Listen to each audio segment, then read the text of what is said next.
Assalamualaikum warahmatullahi wabarakatuh. Alhamdulillahi rabbil alamin. Wassalatu wassalamul atammanil akmalani alal mab'usi rahmatan lil alamin.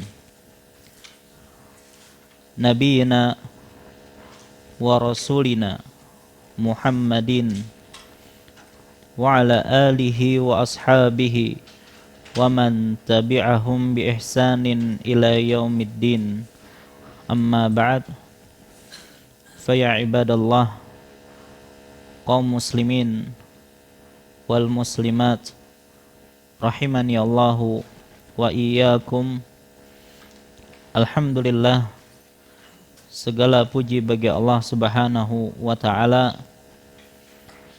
yang kembali mengumpulkan kita di majelis yang mulia ini dalam rangka menghadiri kajian rutin kita membahas kitab Bulughul Maram karya Al-Imam Ibnu Hajar Al-Asqalani rahimahullahu ta'ala.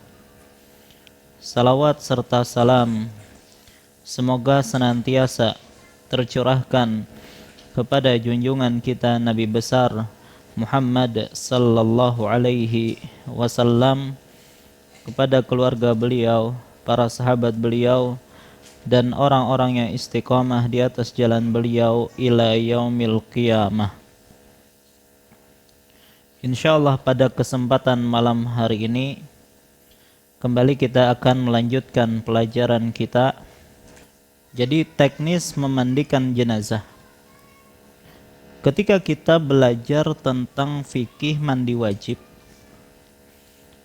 ada beberapa hal yang menyebabkan kita wajib mandi. Apa saja, masih ingat? Ini udah lama sekali. Baik, pertama adalah keluar mani, kemudian jima, walaupun tidak sampai keluar mani. Kemudian sebagian ulama mengatakan Islamnya orang kafir, ya, masuk Islam. Ya, walaupun kemarin kita kuatkan bahwasanya itu tidak wajib tetapi hanya sebatas mustahab atau sunnah. Kemudian berhentinya darah haid, berhentinya darah nifas, dan yang terakhir adalah kematian, meninggalnya seseorang. Baik, maka sesuatu yang menyebabkan seseorang itu mandi diantaranya adalah mati, ya, ketika dia mati. Nah, tentunya mayit tidak bisa mandi sendiri, ya kan? Kalau orang junub, ya, orang masih hidup bisa mandi sendiri. Tapi kalau orang mati tidak mungkin mandi sendiri, maka yang wajib memandikan adalah orang yang hidup. Oleh karena itu, di sini bisa kita ambil kaidah bahwasanya cara memandikan jenazah itu sama dengan kita mandi junub. Ya. Memandikan jenazah itu sama dengan kita mandi junub. Karena itu mayit itu dimandikan seperti kita mandi junub. Nah, berkaitan tentang teknis memandikan jenazah, referensi utama dalam teknis memandikan jenazah adalah hadis dari sahabiyah Ummu Atiyah radhiyallahu anha ketika beliau memandikan putri Nabi sallallahu alaihi wasallam, yaitu Zainab radhiyallahu anha. Nah, jadi itu yang menjadi referensi para ulama, ya, tentang bagaimana cara memandikan jenazah. Maka silahkan dibuka hadisnya nomor 569. Wa an Ummi Atiyah radhiyallahu anha qalat. Dari Ummu Atiyah radhiyallahu anha, dia berkata, dakhala alaina an-nabiy sallallahu alaihi wasallam wa nahnu nughassilu ibnatahu. Nabi sallallahu alaihi wasallam masuk menemui kami ketika kami sedang memandikan anak perempuannya. Faqala, maka beliau bersabda, Igsilnaha salasan au khamsan au aktsara min dzalik. Mandikanlah dia 3 kali atau 5 kali atau lebih dari itu. In ra'aitun nadzalik. Jika kalian memandang perlu hal itu. Bima'in wasidrin. Mandikanlah dengan air dan daun bidara. Waja'alna fil akhirati kafura au syai'an min kafur. Untuk yang terakhir gunakanlah kapur barus atau sedikit dari kapur barus. Falamma faragna adzannahu. Ketika kami selesai, kami pun memberitahu beliau. Fa'alqa ilaina hiqwahu. Lalu beliau memberikan kainnya atau kain sarungnya. Faqala, dan beliau bersabda, Ash'irnaha iyyahu, pakaikanlah kain ini ke badannya. Muttafaqun alaih. Wa fi riwayatin ibda'na bimayaminiha wa mawadhi'il wudu'i minha. Di dalam riwayat yang lain, mulailah dari anggota badannya yang sebelah kanan serta anggota-anggota wudunya. Wa fi lafzin lil Bukhari fadaffarna sya'raha salasata qurunin fa'alqainahu khalfaha. Dan di dalam lafaz Al-Bukhari, kami pun menjalin rambutnya dengan 3 jalinan, lalu kami hamparkan ke belakang. Baik. Nah, ini adalah hadis Ummu Atiyah radhiyallahu anha. Maka beberapa kesimpulan yang bisa kita ambil dari hadis Ummu Atiyah ini. Pertama, yang memandikan perempuan adalah perempuan juga, ya, karena akan tadi menyentuh aurat besar di sini. Jadi yang memandikan perempuan adalah perempuan. Kemudian disebutkan di sini dimandikan sebanyak berapa kali? 3 kali atau 5 kali atau lebih daripada itu. Dalam riwayat yang lain ada sab'an, ya, sampai 7 kali. Nah, para ulama berbeda pendapat apakah 7 kali itu batas akhir ataukah boleh ditambah. Wallahu alam, ya, pendapat yang lebih kuat bisa ditambah selama memang diperlukan. Baik. Nah, jadi dimandikan 3 kali, 5 kali, 7 kali, ya, dan dianjurkan dalam bilangan ganjil. Artinya diputus dengan bilangan ganjil. Baik. Kemudian memandikannya dengan apa tadi? Dengan air yang dicampur dengan daun bidara. Baik. Kita hanya menyebutkan apa yang terkandung dalam hadis ini, ya. Teknis secara rinci akan kita sebutkan setelahnya. Kemudian disebutkan siraman terakhir itu dengan air yang dicampur dengan kapur barus. Kemudian memulai siramannya dari mana? Dari sebelah kanan. Kanan baru kiri. Baik. Kemudian juga memulai dengan anggota wudu. Berarti di sini diwudui terlebih dahulu. Diwudui terlebih dahulu. Kemudian usai dimandikan didandani. Didandani di sini adalah rambutnya dikepang jadi 3 gitu, ya. Nah, adapun disebutkan di sini Nabi SAW yang memberikan sarungnya, ya, agar dipakaikan kepada Zainab, maka itu tidak mungkin kita tiru, ya, karena ini kekhususan Nabi SAW. Baik. Nah, sekarang kita akan sebutkan tentang aturan memandikan jenazah. Aturan dalam memandikan jenazah ada 2 model, ada 2 macam. Aturan dalam memandikan jenazah ada 2. Ada yang disebut aturan syariat. Nah, itulah yang sesuai dengan sunnah atau yang termaktub dalam hadis Nabi sallallahu alaihi wasallam. Yang kedua ada aturan adat atau kebiasaan masyarakat setempat. Nah, biasanya ini terkait tentang teknis dalam memandikan. Maka aturan adat atau kebiasaan di masyarakat itu boleh selama tidak melanggar syariat.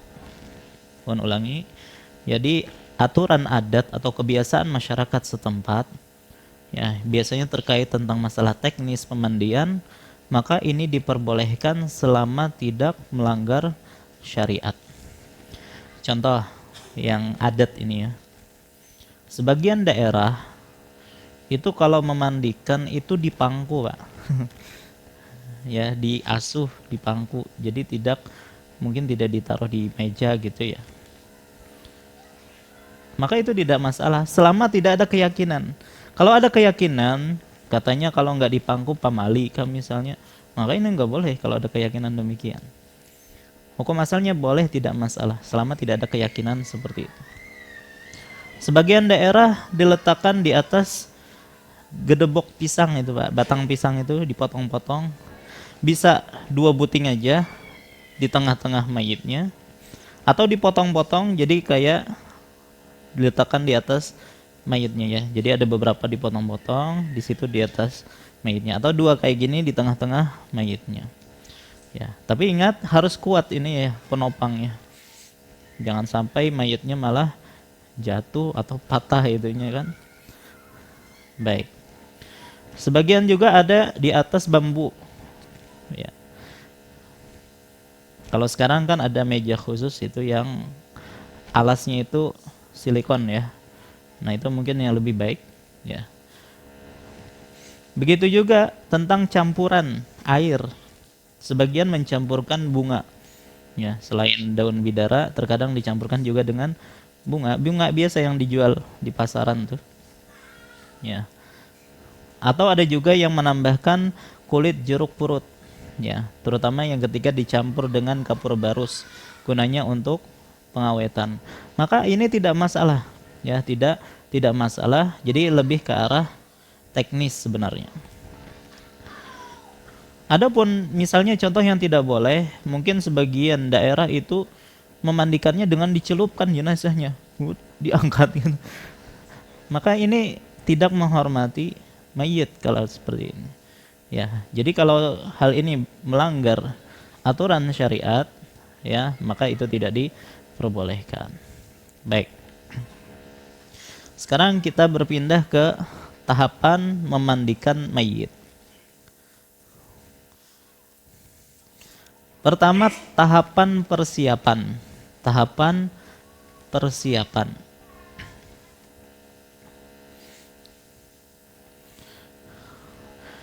Pertama, persiapan untuk yang memandikan, orang yang memandikan dulu. Persiapan orang yang memandikan. Baik, biasanya kalau memandikan jenazah itu diperlukan berapa orang?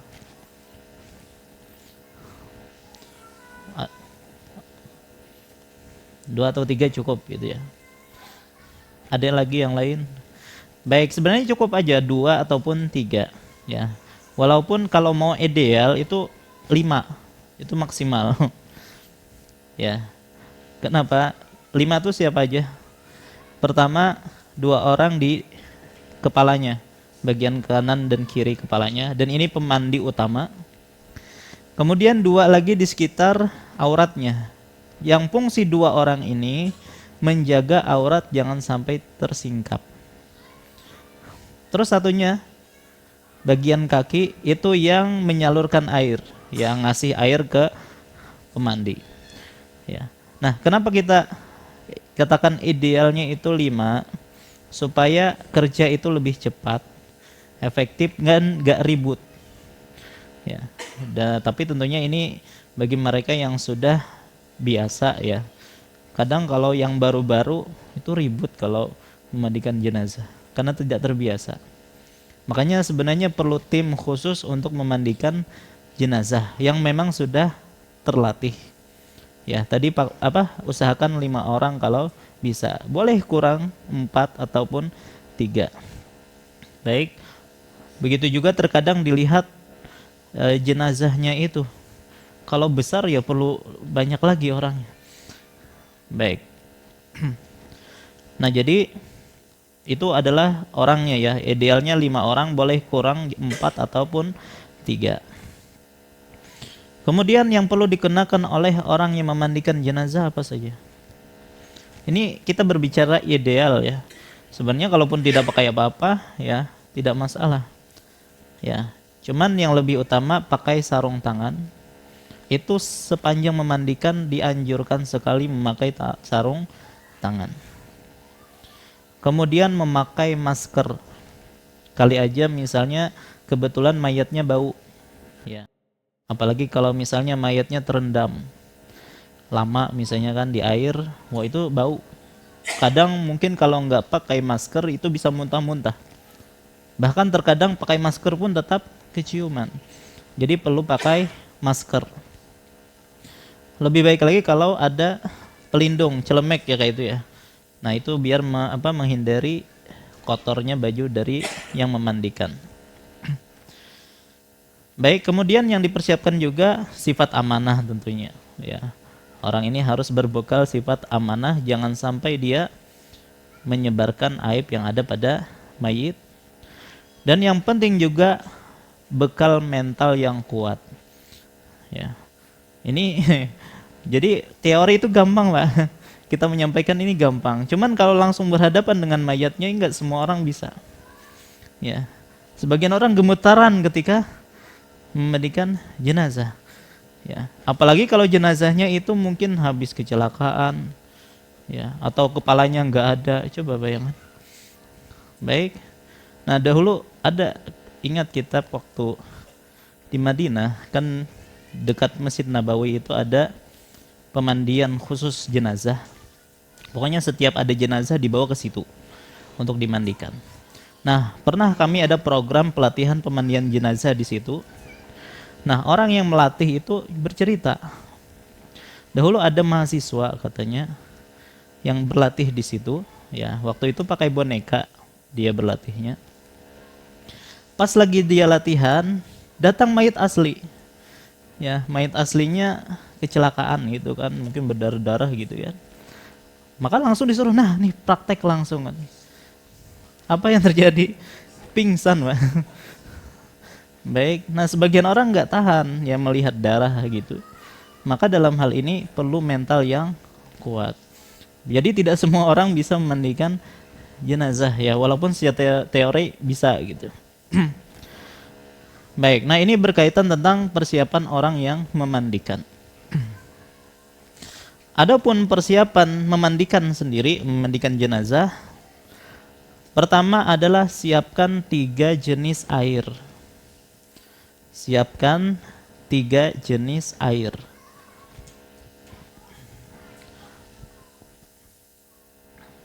Baik. Yang pertama adalah air tambah daun bidara atau sabun ya. Air dicampur dengan daun bidara atau sabun, atau dua-duanya tidak masalah, digabung semua. Baik. Dan pian insya Allah tahu ya daun bidara banyak di mana-mana. Kemudian yang kedua air biasa. Air biasa, dan ini gunanya untuk membilas. Yang ketiga adalah air campur kapur barus. Boleh tambah parfum ya, air kapur barus plus parfum. Ya, yang mana parfum itu fungsinya untuk pengawet. Ya, kapur barus pengawet, begitu juga parfumnya bisa digunakan untuk pengawet. Baik. Kemudian tentu saja gayung 2 buah itu jangan sampai lupa. Alat gosok. Ya, alat gosok itu boleh sebenarnya tanpa alat gosok, pakai tangan juga bisa. Dan yang penting kain penutup aurat. Kain penutup aurat, dan ini panjang, harus panjang ya, harus lebar, tebal, dan tidak transparan, karena tujuannya untuk menutup aurat ini. Jangan yang putih terang, nggak ada fungsinya kalau gitu, kan gunanya untuk menutup aurat ya. Mungkin bisa kayak sarung ya, bisa digunakan. atau sajadah, cuman ya jangan tebal-tebal juga, selimutnya itu jangan, ya. Yang penting bisa menutup aurat dan tidak kelihatan. Baik, dan siapkan 2 lembar untuk ini ya. Satu karena untuk proses pemandian, ya, nanti setelah selesai kan diganti, ya, maka siapkan 2 lembar. Kemudian gunting untuk memotong pakaian kalau diperlukan. Alat cukur, ini mencukur apa nih? Kumisnya, ya. Jangan jenggot dicukur kumisnya. Ketiak apa perlu dicukur? Nanti. Baik. Pemotong kuku kalau diperlukan. Kalau panjang kukunya boleh dipotong. Kemudian cotton bud, ya, atau korek telinga itu bisa. Gunanya nanti untuk bisa memasukkan air ke dalam hidung sebagai ganti istinsyak, begitu juga nanti untuk kumur-kumur. Bukan dimasukkan air ke dalam hidungnya, enggak, cuma dibasahi ya bagian mulutnya dan hidungnya. Karena enggak boleh memasukkan air ke dalam mulut ataupun hidung mayit. Cuma dibasahi saja. Bisa dengan cotton bud atau bisa dengan kain biasa. Baik. Kemudian handuk. Nah, handuk gunanya untuk mengeringkan. Sisir untuk mendandani mayit. Pembalut luka apabila diperlukan, ya, seperti plester, ya. Kalau ada luka nanti dibersihkan dulu, ditutupi dulu. Baik. Dan terkadang perlu pampers, ya. Cuman pampers nanti bikin sendiri, ya. Kalau pampers yang dijualan itu mungkin susah masangnya, ya. Baik. Terkadang diperlukan apabila mayit selalu mengeluarkan kotoran. Nah, nanti ulun insya Allah bikinkan pampers khusus mayit gitu ya. Baik, sekarang kita masuki, jadi tahap persiapan selesai. Tahap kedua yaitu tahap memandikan. Apakah ada arah tertentu memandikan? Apakah harus dihadapkan ke arah kiblatkah misalnya? Atau tidak ada? Maka jawabannya bebas, tidak ada arah tertentu untuk memandikan mayit. Jadi tidak mesti harus dipaksakan menghadap kiblat karena tidak ada dalil. Kemudian bebas alas, apa saja tadi? Mau meja silahkan, dipangku ya monggo, ya, gedebok pisang tadi, bambu dan seterusnya itu dipersilahkan. Jadi jenazah diletakkan di atas meja tadi atau pemandian tadi pada ruangan yang tertutup, ya, ruangan yang tertutup dari pandangan semua orang. Lebih baik tuh di ruangan, jangan di luar, ya. Ya, sebagian tempat itu di luar walaupun dikasih tirai horden gitu ya, cuman kan masih bisa ditengok dari atas, jadi kayak bahan tontonan, Pak. Dan itu terjadi. Dan itu enggak boleh. Maka lebih aman kalau mayit itu dimandikan di tempat yang tertutup, yang ada atapnya. Baik, bisa di rumah atau tempat khusus pemandian jenazah. Baik. Artinya sebagaimana orang hidup itu malu mandi di tempat yang terbuka, maka jangan memperlakukan jenazah, ya, jangan mempermalukan jenazah. Jadi semakin tertutup semakin bagus. Baik.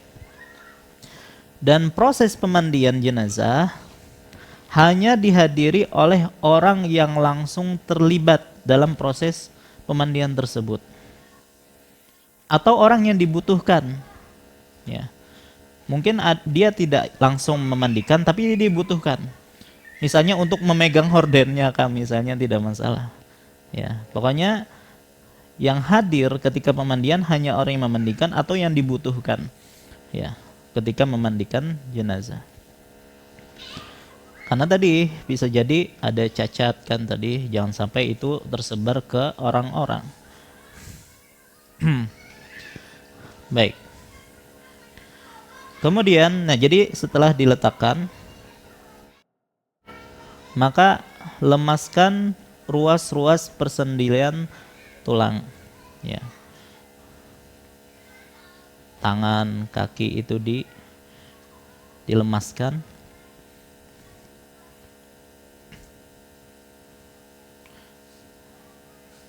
Baik, sudah. Jadi sudah ditaruh, dilemaskan. Ambil kain tadi, kain penutup aurat, letakkan. Ingat ini mayitnya masih berbaju ya, makanya pakai baju. Jadi diletakkan di pemandian tadi. Langsung ambil kain penutup aurat, letakkan di auratnya. Aurat di mana batasannya? Antara pusar dengan lutut. Bagaimana dengan perempuan? Auratnya sampai mana? Seluruh tubuh. Jadi kalau perempuan memandikan ditutup juga. Ya kan kaitannya dengan aurat sesama perempuan nih. Ya, makanya nggak boleh laki-laki memandikan perempuan. Baik. Nah, aurat perempuan di hadapan perempuan yang lainnya itu sampai mana batasannya? Baik. Para ulama berbeda pendapat tentang aurat sesama perempuan, gitu ya. Ada yang mengatakan sama seperti aurat sesama laki antara pusat dengan lutut.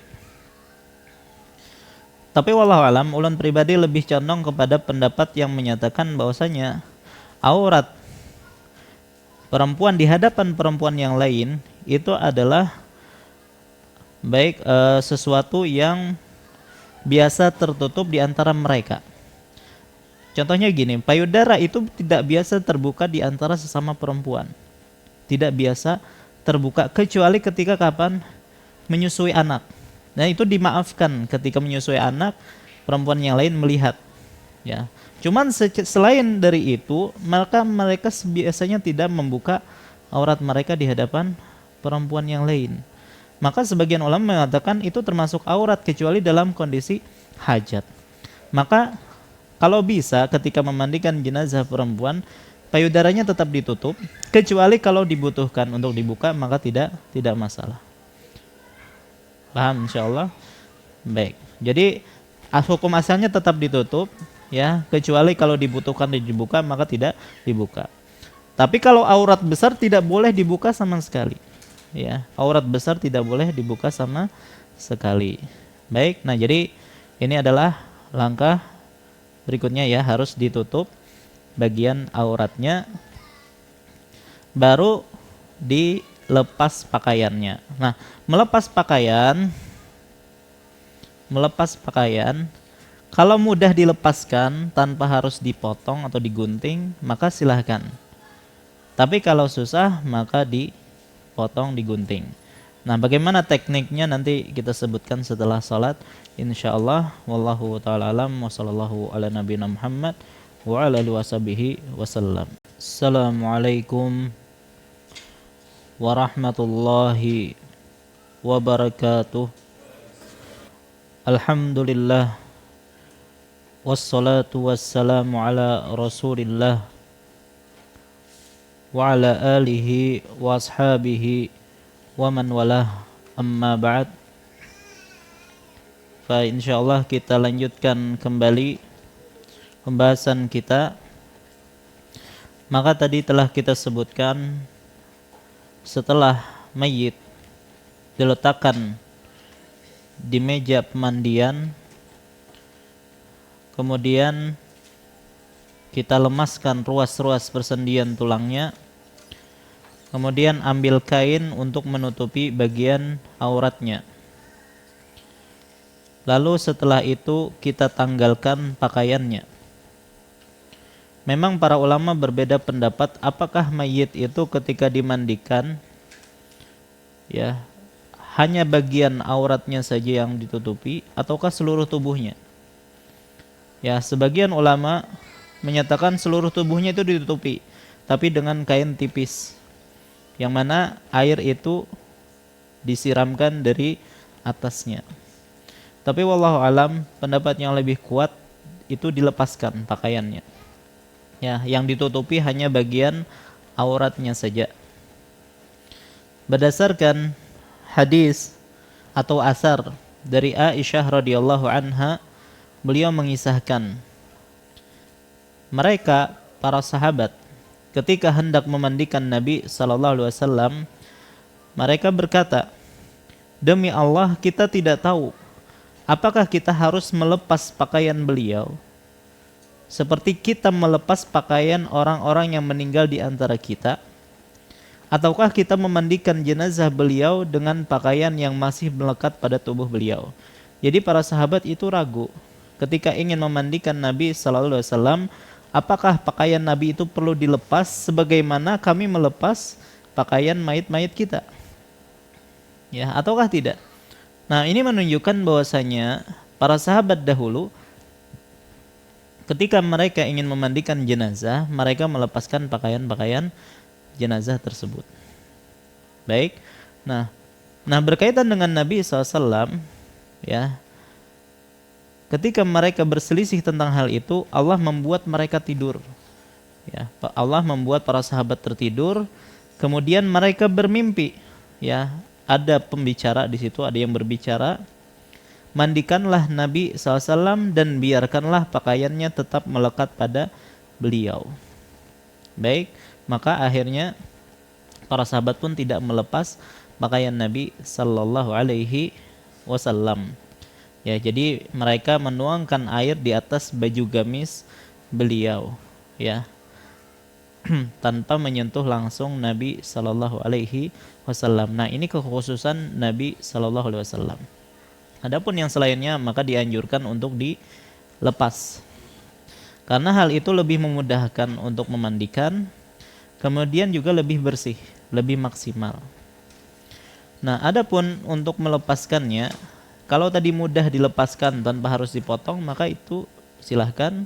Tapi kalau susah, maka dipotong, ya. Bagaimana cara memotongnya? Kalau lengan pendek kan gampang, bagi bagian atas ini dipotong sampai ke leher sini, nanti sebelahnya gitu, kemudian dari bawahnya sampai bagian ketek, ya, dan lepas. Baik, kalau panjang berarti dari sini terus sampai ke leher, nanti dari bawah begitu juga, dan mudah dilepaskan. Begitu juga celana, ya, dari ujung kaki terus ke atas sampai pinggang, begitu juga sebelahnya. Baik, kemudian tinggal ditarik. Baik. Nah, jangan sembarangan juga dalam memotong, ya. Jangan sampai ada bagian mayit yang kepotong. Ya, kali aja misalnya kulit mayit kepotong. Ya. Insya Allah bisa dirasa-rasakan ketika memotong. Baik. Nah, jadi menanggalkan pakaiannya. Jadi tertinggallah mayit tanpa pakaian dan auratnya sudah tertutup. Selanjutnya adalah memotong kuku dan mencukur kumis. Ya, memotong kuku dan mencukur kumis ini untuk memperbagus fisik jenazah. Karena ini termasuk membersihkan fisik jenazah, memperindah dan memperbaguskannya. Sebagaimana pendapat Syekh bin Baz rahimahullah, beliau mengatakan disunnahkan untuk mencukur kumis dan memotong kuku jenazah. Baik, selain itu gimana? Kan ada sunnah fitrah ya namanya. Di antara sunnah fitrah itu khitan, mencukur bulu kemaluan, mencukur kumis, memotong kuku, mencabut bulu ketiak, kan gitu ya. Kalau berkhitan, jangan dikhitan mayit. Ini haram bil ijma, ya, tidak boleh mengkhitan mayit. Kali aja misalnya, wah, belum berkhitan ternyata, yang enggak usah dikhitan. Baik. Kemudian adapun mencukur kumis jenazah, maka sebagian ulama melarang, tapi wallahu alam pendapat yang lebih utama adalah dicukur, ya, untuk memperindah tadi. Begitu juga yang ketiga, memotong kuku yang panjang itu dianjurkan. Adapun tentang mencabut bulu ketiak, ya, terkadang mayit itu kan susah ya untuk mencabutnya itu, maka kalau susah nggak usah, ya. Kalau mudah ya silahkan, tidak masalah, ya. Kalaupun ditinggalkan tidak masalah. Baik. Adapun mencabut atau mencukur bulu kemaluan, maka ini haram hukumnya, ya. Mencukur bulu kemaluan haram. Kenapa? Karena konsekuensinya pasti akan membuka auratnya. Baik.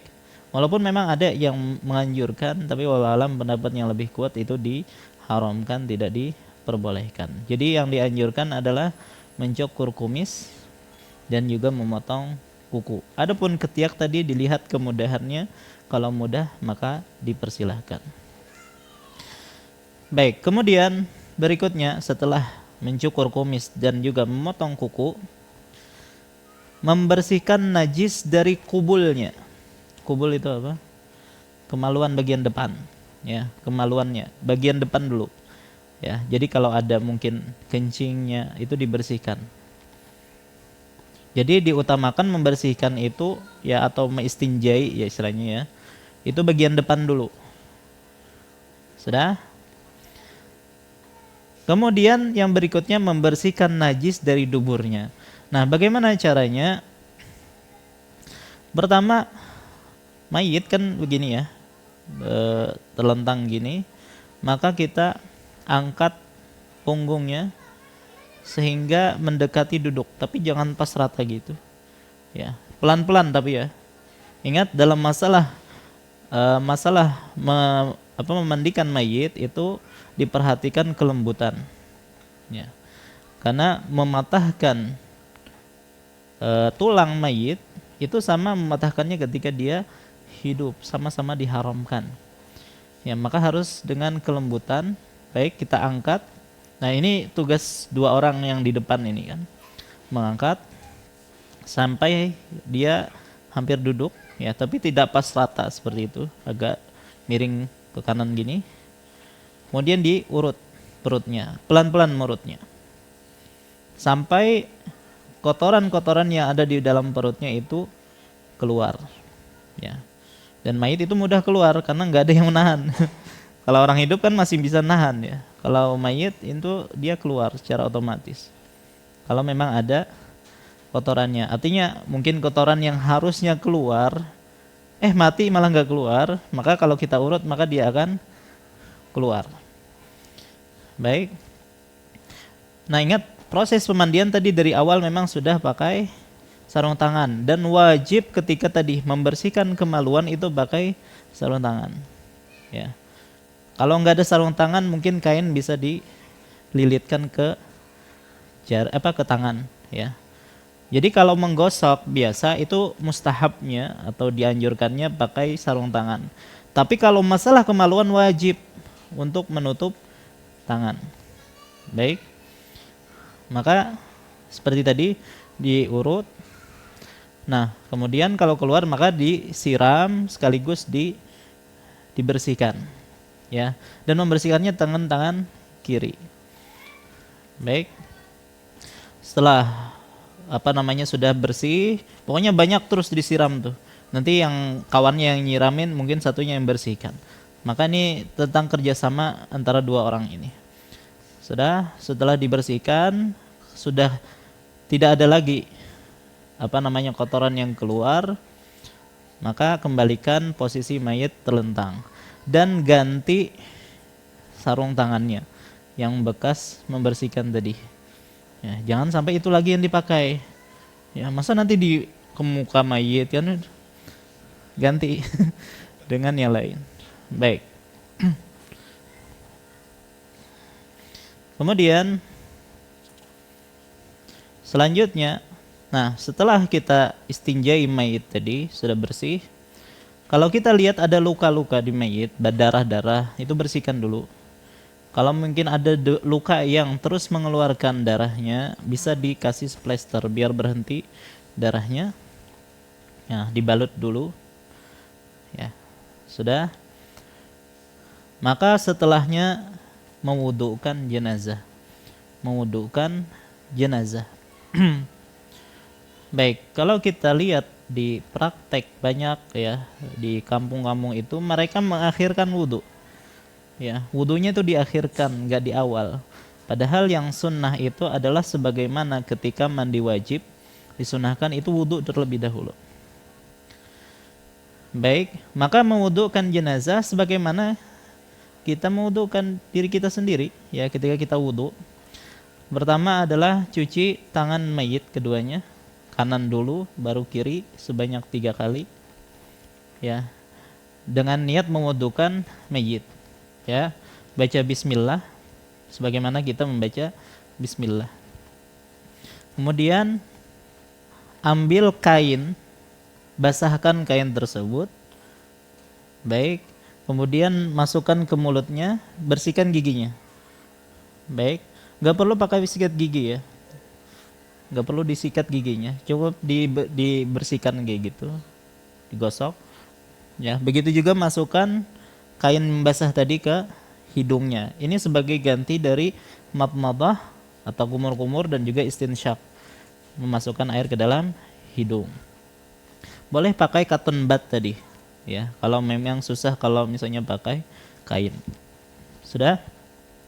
Kemudian mulai membasuh anggota wudunya mulai dari wajah 3 kali, dan hati-hati jangan sampai air itu masuk ke dalam hidung ataupun mulut, ya. Jadi dibasuh 3 kali. Kemudian tangan kanan sampai siku 3 kali, tangan kiri 3 kali. Kemudian mengusap kepala, ya, dari depan terus balik lagi, kemudian langsung basuh usap telinganya keduanya. Kemudian kedua kaki, ya, kanan kemudian kiri, ya, sebagaimana kita wudu biasa. Baik, selesai mewudui jenazah. Kemudian ambil air yang mana di situ ada daun bidaranya, ya. Jadi mungkin ambil 1 gayung air, ya, ambil daun bidara di situ, bisa diremas-remas gitu ya supaya keluar busanya. Baik, kalau tidak ada bisa diganti dengan sampo, ya. Baik, kita keramasi mayitnya, ya, dikeramasi mayitnya sebagaimana kita mandi wajib. Ya, setelah wudu kita sela-sela air kita basahi, kita keramasi. Maka boleh ambil air tadi pakai daun bidara ataupun sampo. Kemudian kita mandikan atau basuh kepala mayit dan juga jenggotnya kalau ada jenggotnya. Baik, kita siram, ya, sebanyak 3 kali. Baik, nah ini dikeramasi namanya, ya, dikeramasi mayitnya. Selesai dikeramasi, baru kita mulai membasuh atau menyiram, memandikan jenazahnya. Mulai dari anggota tubuh bagian kanan. Baik, untuk siraman yang pertama ini, ya, pakai air dengan daun bidara tadi atau dengan air sabun. Dan sabunnya jangan banyak-banyak, ya. Ya, yang penting ada busa-busanya, itu sudah cukup. Baik, maka itu adalah yang pertama. Baik. Bagaimana memandikannya? Mulai dari kanannya dulu, bahu sebelah kanan, ya. Terus sampai kaki.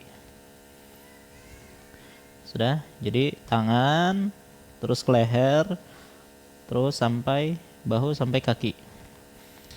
Sudah. Kemudian ingat ketika memandikan, ketika di bagian auratnya tadi kan ditutupi kain, ya. Maka memandikannya jangan di atas kainnya tapi tetap di bawah kainnya. Tapi jangan dibuka, ya. Cukup diangkat sedikit dan masukkan tangan situ sambil menyiram jenazah tersebut. Kemudian miringkan jenazah ke sebelah kiri, ya, artinya jadikan tumpuan ini sebelah kiri supaya bagian kanannya terangkat, dan siram punggung sampai ke bawah. Jadi kanannya kanan dulu, begitu belakang. Jadi kanan depan, kanan belakang. Selesai kembalikan jenazah ke tempat semula, maka sebelah kiri lagi. Kayak tadi, tangan kiri terus sampai leher, terus ke bawah sampai kaki. Sudah. Kemudian angkat ke sebelah kanan, jadi yang kiri keangkat, maka kita cuci punggung belakang kiri sampai ke bawah. Kalau ada sabunnya kita bilas dengan air bersih, ya. Bilas, kalau ada sabun kan kita bilas langsung dengan air bersih. Baik, maka kalau sudah kanan depan belakang, kiri, kanan, belakang sudah dibilas, itu hitungannya 1 kali cucian atau 1 kali mandian ya. Maka diulangi sampai 3 kali.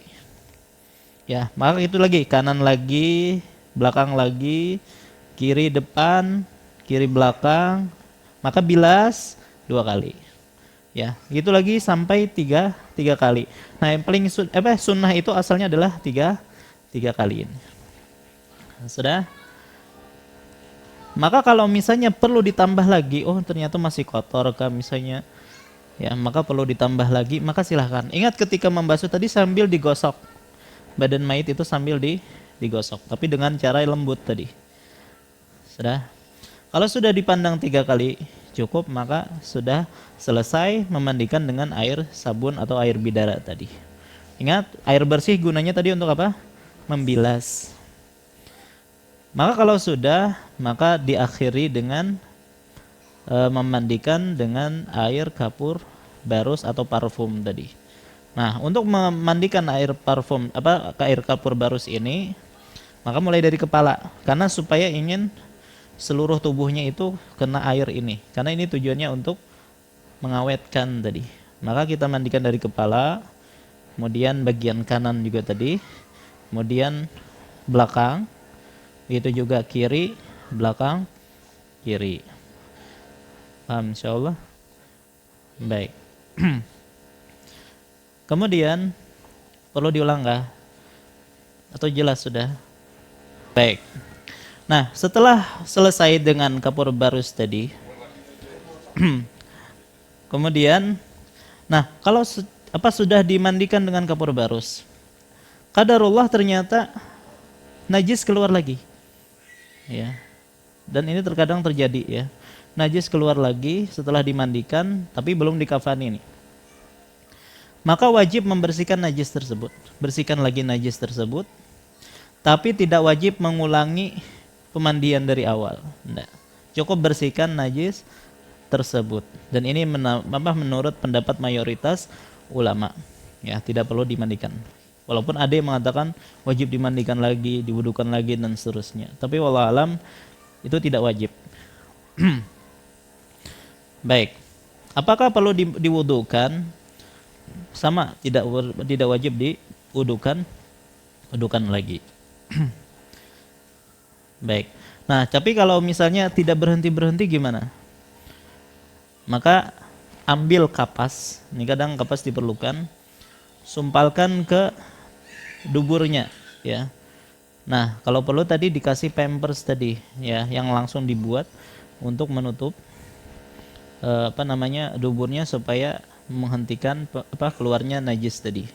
Nah, sebagian mengatakan dianjurkan menutupnya itu dengan tanah liat. Ya, jadi ambil tanah liat, ditutupkan bagian duburnya.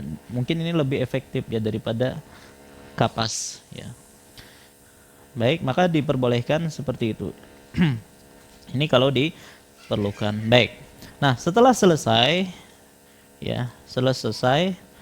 maka kita masuk ke tahap berikutnya, tahapan pasca memandikan. Pertama, jenazah dikeringkan menggunakan handuk, ya. Jadi letakkan kain kering di atas aurat mayit. Jadi kan tadi jenazah dikeringkan dulu pakai handuk, kemudian ambil kain kedua untuk menutup aurat yang kering. Tadi kan sudah basah nih.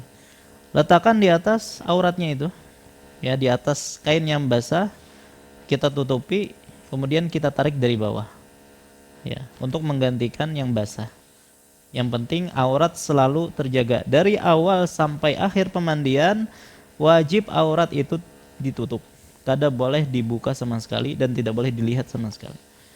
Sudah? Jadi ditutup, diambil yang basah tadi, ditarik dari bawah. Nah, jadi kain kering ini jadi penutup yang baru sebelum dikafani. Baik. Berikutnya, mayit didandani. Didandani itu gimana maksudnya? Kalau laki-laki disisir, ya.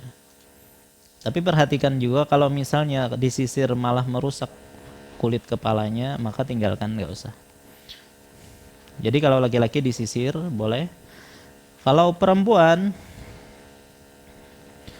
Ya. Itu sebagaimana hadis tadi Ummu Atiyah itu dikepang menjadi 3. Di dalam hadis disebutkan salah satu kurun. Kurun itu dari kata korn. Korn itu apa? Tanduk ya.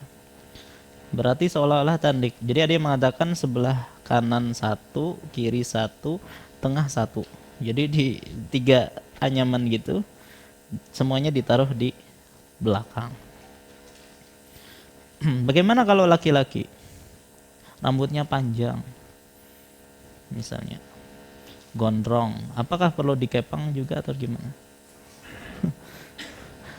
Ya ini disisir, ya dirapikan saja, mungkin tidak perlu dikepang, walaupun ada juga yang mengatakan dianjurkan dikepang. Ini perkaranya lapang, insya Allah tidak masalah. Baik, nah dengan ini selesailah pembahasan kita berkaitan tentang teknik atau teknis memandikan jenazah. Baik, berarti nanti tinggal praktek kita ya. Setelah itu kita akan berpindah ke pembahasan tentang mengkafani jenazah. Baik, ini yang bisa ulun sampaikan. Salah khilaf mohon maaf. Insyaallah kita lanjutkan pada pertemuan yang akan datang. Wassallallahu ala nabiyina Muhammad wa ala alihi wasallam. Subhanakallahumma bihamdika asyhadu an la ilaha illa anta astaghfiruka wa atubu ilaik. Wassalamualaikum warahmatullahi wabarakatuh.